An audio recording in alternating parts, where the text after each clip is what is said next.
This LOS is contrast forward commitments with contingent claims. Types of derivatives. Forward commitments.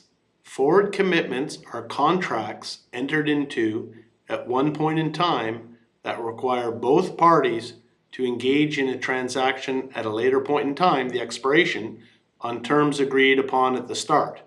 The parties establish the identity and quantity of the underlying, the manner in which the contract will be executed or settled when it expires, and the fixed price at which the underlying will be exchanged. This fixed price is called the forward price.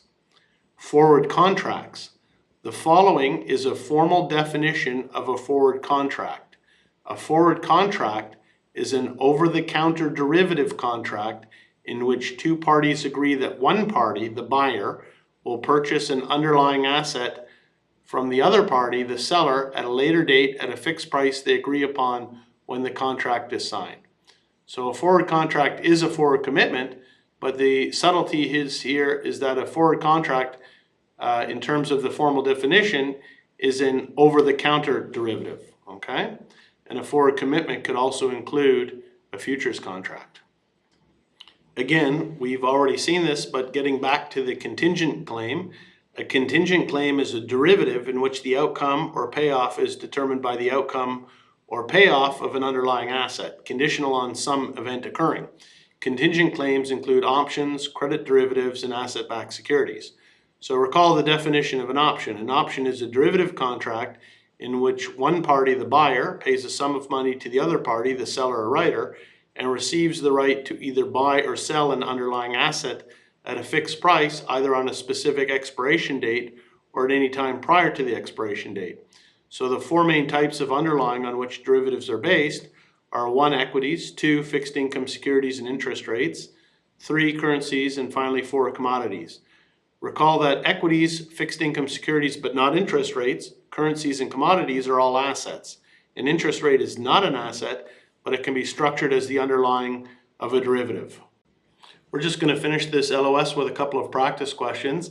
Recall that this LOS is just to contrast forward commitments with contingent claims, so it's a basic introductory learning outcome statement. The next learning outcome statement coming up will be define forward contracts, futures contracts, options, calls and puts, swaps, and credit derivatives, and compare their basic characteristics.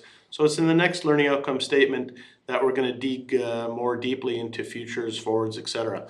Anyhow, this first practice question is, which of the following characterizes forward contracts and swaps but not futures? A, they are customized. B, they are subject to daily price limits. Or C, their payoffs are received on a daily basis. Okay, I think this one should be an easy one. A is correct.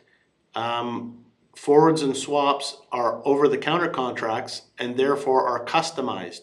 Futures are exchange-traded and therefore standardized. Some futures contracts are subject to daily price limits and their payoffs are received daily. But these characteristics are not true for forwards and swaps. So which of the following characterizes forward contracts and swaps but not futures? Is A, they are customized. Next practice question, which of the following distinguishes forwards from swaps? Forwards are over-the-counter instruments, whereas swaps are exchange-traded. Forwards are regulated as futures, whereas swaps are regulated as securities. Or finally, C, swaps have multiple payments, whereas forwards have only a single payment. Okay, the correct answer is C. Which of the following distinguishes forwards from swaps? Well, swaps have multiple payments, whereas forwards have only a single payment. And later on, we'll see in the reading for swaps that swaps can be viewed as a series of forward contracts. So swaps is a series of multiple payments at scheduled dates, whereas a forward has only one payment made at the expiration date.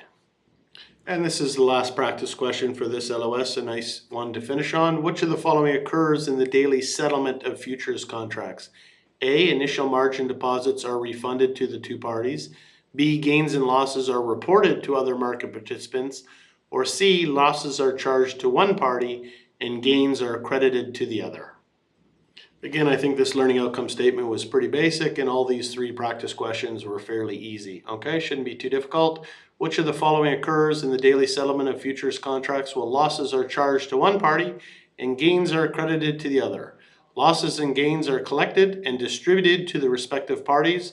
There is no specific reporting of these gains and losses to anyone else, and initial margin deposits are not refunded. In fact, additional deposits may be required. And that's the last slide for this LOS. Thank you.